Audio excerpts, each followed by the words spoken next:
This is a silly video, but there is a point to it. So we're all receiving scam attempts all the time.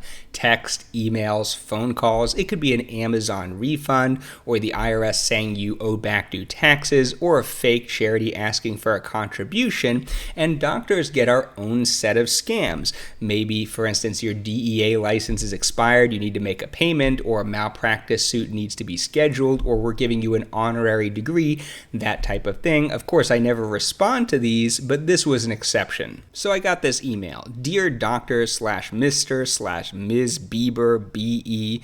We hope this email finds you well. By the way, BE are my first and middle initial. Your recent article, Immunomodulatory Agents and Risk of Postpartum Multiple Sclerosis Relapses, I published that in like 2013, not exactly recent, on public health, caught our attention due to its insightful approach. We're organizing the Global Summit on Public Health webinar on March 27 to 28, 2024, which focuses on, briefly mentioned, the webinar's theme.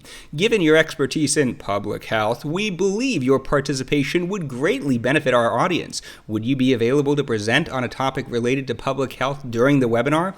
We are flexible regarding the format and duration of your presentation to accommodate your schedule. Hey, it's a conference. You want to talk for 10 minutes, 1 hour, 2 hours? Up to you. We don't even have a schedule. Thank you for your time and consideration. Sincerely, the Program Coordinator, Global Summit on Public Health. So obviously, these are a bunch of wild cards they didn't bother to fill in, not even put a name at the bottom of the email. They were just too lazy. So I respond, thank you for the invitation. I would be happy to give a talk on pregnancy and breastfeeding in MS. What is the desired length of the presentation? Signed, Mrs. Beaber. Hey, I want people to know I'm married. So they respond, Dear Dr. Beaber, BE, thank you for your email. We are glad to have your presence in our webinar. We would love to hear your talk on pregnancy and breastfeeding in MS. This topic would lead a valuable insight for our webinar. Could you please submit your abstract? Please find the attached sample abstract. The time for your presentation will be 20 minutes and 5 minutes for queries. Awaiting your response. Best regards, Anne. I thought it wasn't a set time. Now, clearly this isn't a sophisticated scam. It makes no sense. English is definitely not this person's preferred language, but you really shouldn't go based on that. Scams are getting more and more sophisticated with perfect language and are highly technical and believable. You just shouldn't trust anyone. Anyone can pretend to be anyone else or from any institution. If you want the customer service number for Amazon or Microsoft, just look it up and call the correct number. Don't click links, don't respond to calls and text messages from people you don't know, and definitely don't download anything. This abstract sample could be a virus or Trojan horse. Of course, I did not download it. So we continue. I respond, when and where is this going to take place? Is there a stipend for travel expenses? Brandon Beaber. Dear Dr. Beaber, they got rid of the initials. Thank you for your email. This event is virtual. Our public health webinar is organizing through Zoom platform according to UK timings. This event is 2 days event scheduled for March 27th to 28th, 2024. By the way, this is like March 26th when I'm getting this email, or like a day or two prior to the event.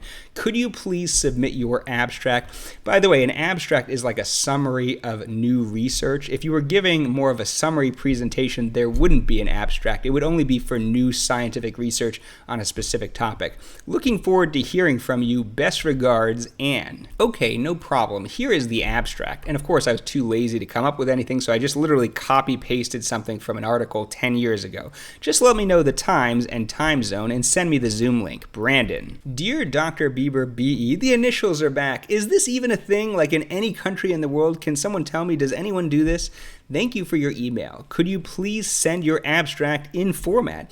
Please find the attached sample abstract. Looking forward to hearing from you. Best regards, Anne. Again, be very careful. Do not click links. Do not download anything. Same thing with text messages. No clicking links. No calling the number that's texted to you. Be careful. So I respond, no problem. I have updated the abstract in the proper format below. I look forward to the presentation. Please send the Zoom link, Brandon Beaber. And so I just copy-pasted a completely different abstract from a different article to even see if they would notice. Dear Dr. Brandon Beaber, thank you for your email. Could you please share your biography with 100 to 200 words and photograph? We will update your profile on our website. We are pleased to inform you that day 1, March 27, 2024, speakers slots are not available. Why would you be pleased to inform me that I'm canceled? For day 2, March 28, 2024, speakers slots are available. We will schedule your talk on day 2. Thank you, Anne. You'll notice that they never mention the time. What if it's 3 a.m. Los Angeles time and you're telling me the day before the presentation? So I didn't want to send them anything that wasn't already posted by me online. Who knows what they're going to do with it? So I basically copy-pasted my YouTube profile and I sent them this computer-generated Barbie version of me, and I previously posted that on Twitter, but it looks pretty good though. Maybe I should make that my actual profile picture. Dear Dr. Brandon E. Beaber, I hope you are doing great. Please note that below Zoom details to log in to the webinar. Please find the attached scientific program. Again, don't click links, don't download anything. Even if the person emailing you is a clown, they could have a very sophisticated supervisor that programmed a Trojan horse that could get your information, your password, your bank information later on. Thank you very much for the opportunity. I intend to show a brief video during the presentation, but I'm not sure if it is in violation of any of the professional guidelines of the conference. Do you mind reviewing the video and let me know what you think? So this is a rickroll from the mid-2000s. You know, when you send someone a video and it's that singer who's like, "We're no strangers to love, you know the rules, and so do I."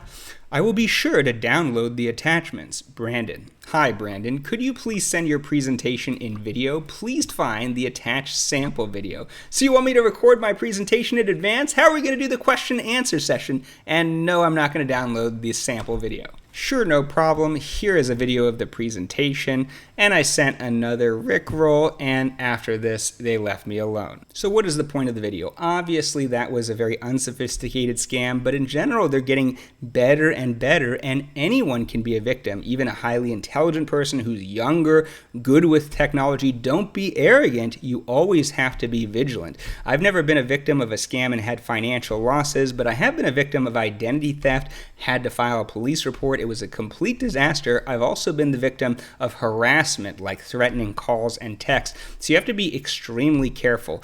Remember, never respond to a text or call or email from someone you don't know. If you need a customer service number, look it up independently. With better technology, forgery is increasingly easy. Photoshopping of photos, of documents, fake driver's licenses, fake but convincing websites that look like an official Amazon or IRS website, for instance. A lot of these scams use urgency. The IRS says you owe back taxes. If you don't pay in an hour, you're going to get arrested. This is a scam 10 times out of 10. Romance scams. Remember, there's no such thing as online dating. You can find someone to date online, but then you meet in person. Be very wary of a prolonged romantic interaction with someone where you haven't actually met them. Just be extremely careful and don't give sensitive information to anyone unless you're sure it's 100% legit. And if you're not sure, err on the side of caution and look it up or talk to someone about it. Let me know in the comments below if you've had attempted scams or if you've been the actual victim of a successful scam as a warning to other people. And let me know if you have ideas for other videos.